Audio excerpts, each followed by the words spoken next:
Hello, everyone, and welcome to Soul Stained Ink. My name is Beth, and I am here today with our very first review discussion video for the Classic Children's Literature Book Club.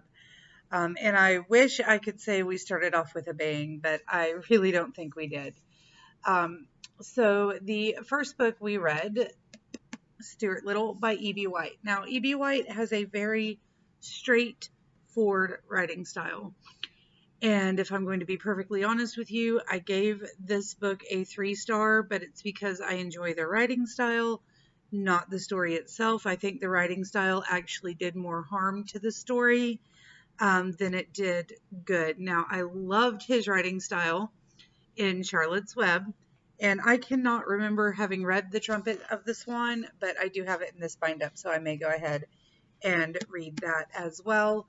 I have recently read Charlotte's Web with my daughter because they read it in her class while we were out sick for a couple of weeks. They finished like the second half, so we ended up reading the whole thing together a few months ago.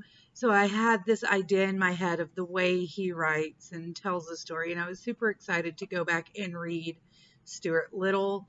I'm not sure if I ever read it before or not, but if I did, I was very young. But his writing style did not do the story any favors, in my opinion.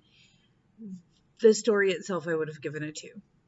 With the writing style and the ideas behind it, keeping in mind how old it is and everything like that, I did give it a 3. But this story, it has these magical realism elements to it. We discussed this a little bit in the chat on Goodreads, so before I go any further, please remember that we do have a Goodreads group to discuss these books, and it is always linked below my video. So if you want to go add your thoughts, please go to the Goodreads group, join up and do that, or leave them below any of the videos.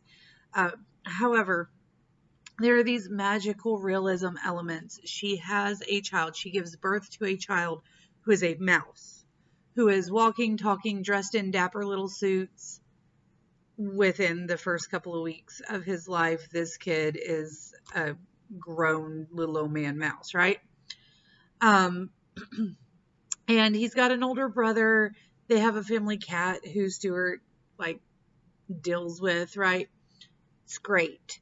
Here are my issues. Number 1, the way it was written. Like I said, if we had gone more into fantastical elements, I think that it would have resonated better with the readers, especially more modern readers. Number 2, at the very beginning, the doctor comes in to check on them. So she had this kid, this mouse at home, apparently, with no outside help. The doctor comes in because she is concerned about her son, the mouse, and he's so very excited because American families don't normally have mice in the family, and it's just it's so great for them, right? Okay, we proceed. They send their son, the mouse, but their son down into the bathtub to retrieve his mother's wedding ring. He is in the piano to unstick keys as his brother plays. I think it's his brother. As his brother plays the piano. And it talks about how he finds it exhilarating because it's so dangerous and he could be squashed at any second. Who is sending their kid into these dangerous situations? That doesn't ring true to me, but okay, let's move on. He falls in love with a bird, runs away from home-ish, has all of these adventures, kind of. But the way the story is told, I just kept going, and I don't even remember most of it. I remember the first part pretty well because I had to reread the first 3 chapters like 4 times because I'd start reading the book and I would just get so disassociated from the story I couldn't focus and I would have to go back. I do understand that I'm 37 years old. However, that is not something that typically happens to me. Okay? I love reading children's middle grade literature and normally I get sucked in. I super enjoy it. No matter the story form, whether it be contemporary, magical realism, fantasy, etc., etc., I normally can get pulled into the story at least enough not to have to reread the first several chapters multiple times. This one did not do it for me. So, that being said, here are some facts. The storyline itself is probably for a younger child, right? Probably for first, second, I'll give you a third grade. The writing style, the word choices, all of that, this is a middle grade story. The way it's written is about a 5th through 7th, 8th grade level.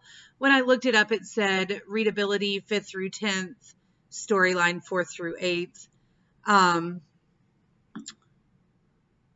Some of my 10th graders would have found it a little below them. Most of them would have been like, cool, this is something I can read and mostly understand. Junior high kids would have not picked it up, but if I forced them, again, we can read and understand the story. Just the way it's put together, readability of about a 5th through 10th grade student.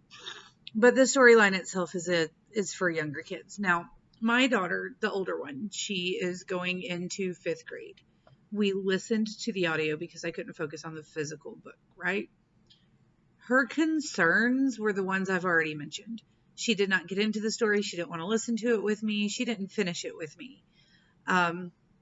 Because she was so put out at Stuart's parents. And I completely understand. A lot of the stories, if a kid goes off on an adventure or something, either their parents are not really in the picture, so they're orphans or something like that, or maybe they're having an adventure with their parents, and this one was just completely whatever. And she legitimately looked at me and said, the least weird part of this story is the fact that he fell in love with a bird, Mom. So there you have it. Stuart Little. The least weird part of the story is that a mouse falls in love with a bird. All right, guys, let me know what you thought in the comment section down below, and I will talk to you again soon. Stay safe out there, guys. Bye.